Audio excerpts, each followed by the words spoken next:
গান খাওয়ার পরে আমি বলেছিলাম প্লিজ কেউ কাউকে ছেড়ে যায় না, ওই দিন কেউ ছেড়ে যায় নাই, এবার আপনারা আমাকে ছেড়ে যায় না। একটু দেখি দেখি দেখি সবার সাথে একটু পরিচয় হই। ভাইয়া আবিদ কেমন আছেন? কোন সেশন? কোন ডিপার্টমেন্ট? Software engineering.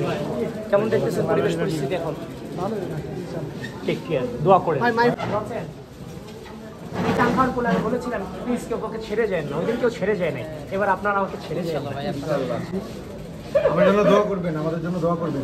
সুযোগ হয়েছে যে কমিউনিকেশন করেন, এর বাইরে তো কমিউনিকেশন করার সুযোগ ছিল না।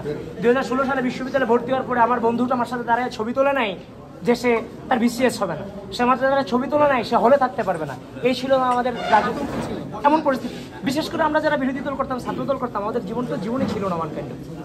সুতরাং ওই জায়গা থেকে যেহেতু একটা পরিবেশ পরিস্থিতি সৃষ্টি হয়েছে, সেই জায়গা থেকে নতুনভাবে আমরা ভাবতে চাই, নতুনভাবে চিন্তা করতে চাই। যেটার মুখোমুখি হয়ে আসছি এর জন্য কোনোভাবেই পুনরুত্থান না ঘটে। হ্যাঁ, রাজনীতি সব জায়গায় লাগবে, কিন্তু রাজনীতির হবে কোয়ালিটি নির্ভর, নট কোয়ান্টিটি।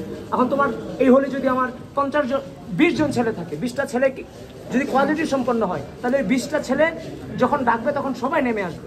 আমার তো প্রতিদিন সবাইকে নেমে আসতে হবে না, আমার তৈরি করতে হবে 20 জনকে।